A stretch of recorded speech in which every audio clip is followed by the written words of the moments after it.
Monsieur le Président, Monsieur le Premier ministre, Mesdames et Messieurs les ministres, mes chers collègues, ma question s'adresse à Monsieur le Secrétaire d'État à la Défense et aux anciens combattants.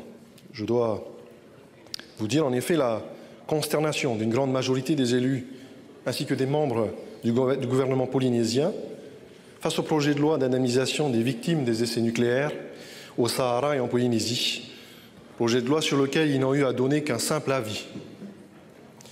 Après plus de 30 ans, je dois dire, de mensonges politiques sur l'innocuité des essais nucléaires, mais aussi d'ignorance organisée à l'égard des élus polynésiens et des populations locales, le temps est venu de dire la vérité.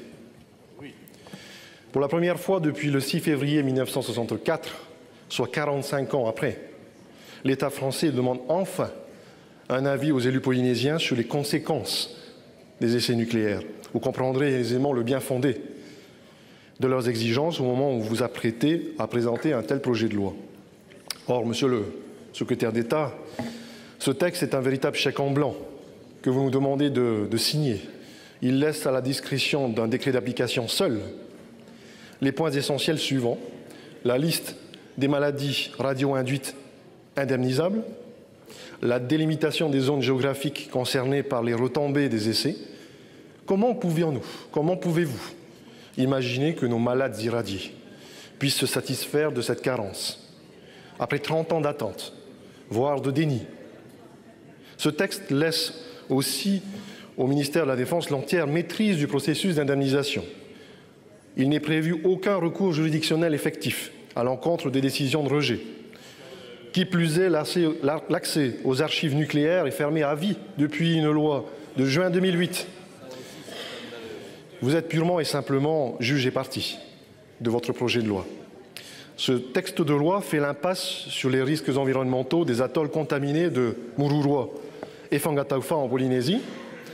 Et enfin, il passe encore sous silence un péril en la demeure concernant le système de prévoyance sociale polynésien. En effet, il ne prévoit aucune prise en charge des dépenses de santé antérieures et futures pour tous les malades irradiés ou leurs ayants droit. En d'autres termes, vous laissez les cotisants polynésiens assumer seuls la charge de leurs dépenses de santé en matière d'essais nucléaires. Ma première question est la suivante. Quelles garanties concrètes envisagez-vous en la matière? Les Polynésiens n'ont subi que les conséquences néfastes des essais nucléaires sur leur santé, sur leur mode de vie traditionnel, leur environnement et aussi sur leur mode de gouvernance. Vous n'avez pas, le ministre de la Défense n'a pas daigné répondre à 3 lettres successives de ma part sur tous ces points. Nous l'avons entendu, vous souhaitez traiter avec rigueur et équité ce sujet sensible. Mais ces 2 principes, rigueur et équité, n'exigent-ils pas au préalable le respect et l'écoute en faveur des élus polynésiens, de tous les élus polynésiens? Ma question donc est la suivante, ma seconde question. Quelles garanties concrètes nous donnez-vous pour que l'avis de l'Assemblée et celui du gouvernement de la Polynésie française, qui rejoignent d'ailleurs la plupart des préoccupations que je viens d'exprimer, soient effectivement pris en compte? Merci de vos réponses concrètes. Pour répondre à l'auteur de la question, la parole est à Monsieur Jean-Marie Bockel, secrétaire d'État à la Défense et aux anciens combattants. Vous avez la parole, Monsieur le Ministre. Merci, Monsieur le Président, Mesdames et Messieurs les sénateurs, Monsieur le sénateur Richard Tuyéhava. J'ai évidemment écouté avec attention vos questions. Convenez que ce projet de loi qui a été présenté hier par Hervé Morin au Conseil des ministres constitue une avancée extrêmement importante. Certains points sont à préciser, nous allons y venir. Et je vais vous dire au moins sur 2 points, par rapport notamment à des inquiétudes que vous avez manifestées. Le premier point, c'est la charge de la preuve.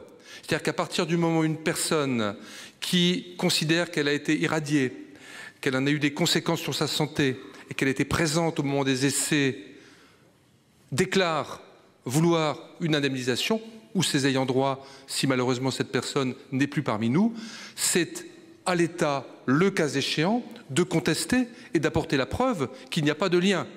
Ça, c'est tout de même important. C'est une première garantie. La deuxième chose qui est importante, et vous avez parlé tout à l'heure de chèque en blanc, je nuancerai votre propos. c'est que la commission qui sera chargée de proposer des indemnisations, elle sera présidée par un magistrat. Elle sera ensuite composée de médecins, de spécialistes. Donc c'est une commission qui a toutes les garanties. J'ajoute que dès à présent, il est prévu un premier montant.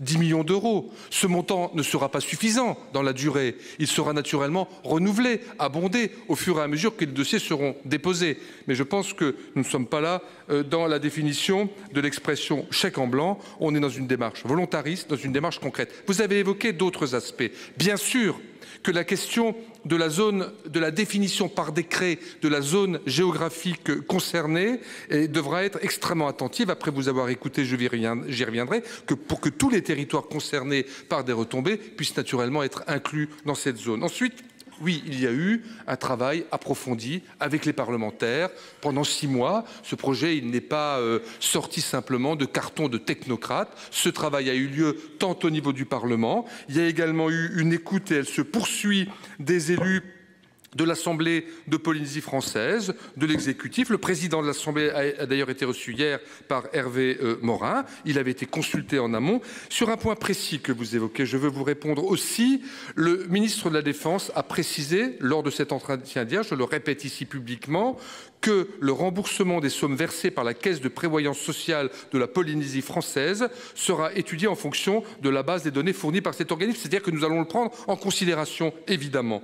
Sur d'autres aspects, nous aurons d'autres occasions de débattre, notamment d'autres retombées environnementales. Ce texte ne peut pas tout prévoir. Un texte qui engloberait tout, à mon avis, irait à l'encontre de l'objectif. Et je conclus, bien sûr, Monsieur le Président, en disant, pour bien montrer que nous sommes dans du concret, que le ministère de la Défense a également engagé par ailleurs d'importants travaux de réhabilitation des sites et des atolls, en y mettant les moyens. Et c'est bien normal. Et je crois savoir que les premiers travaux qui ont déjà été exécutés l'ont été à la satisfaction générale. Donc il y a un important travail qui a été fait. Je pense quand même que c'est une novation. Si vous voulez conclure. Et d'autre part, sur les points que vous évoquez, le dialogue, bien sûr, va se poursuivre.